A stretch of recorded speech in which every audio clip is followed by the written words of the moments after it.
waa mahadsantaha gobol ahaan markii laga soo tago degmadan aniga xukuma oo la yiraahdo Baraawe meel hoos timaado la yiraahdo Kuuyo Barrow oo halka ka dhacdo duqeynta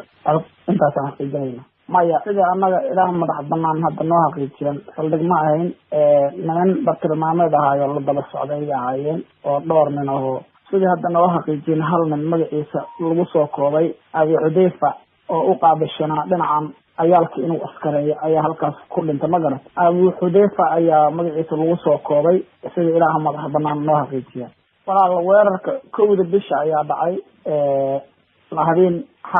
hore ayaa dhacay weerarka waxaana ka dhacay tuulada Kuuyo Barrow dhinacan xeebta meel ka xigta ayaa ka dhacay warba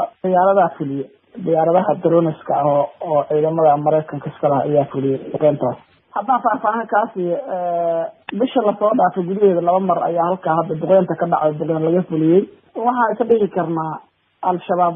culudeeda waa ay weeqintaa ka dhigi karnaa wax badan oo qayaano shabaab soo maleegayeen ayaa ku fashalantaa ka dhigi karnaa meel si toos u joogaan hadeertaan haddaan kuu sheego shabaab ma ay jiraan oo magaalaha wixii magaalo joogi jirana duqeymaha markii lagu bilaabay ka huleeleen halka ay webiga meelaho kaymaha ay galeen kaymihii way isku aamini waayeen oo halka ay badda xeebteeda 2 iyo 3 iyo ayagoo fardhigaa laga sheegay meel hadda lagu sheegi karaa sidii aan ku maqlaayay Bu'aale iyo Jilib ayaan ku maqlaayay meel magaalo shabaab ku sugan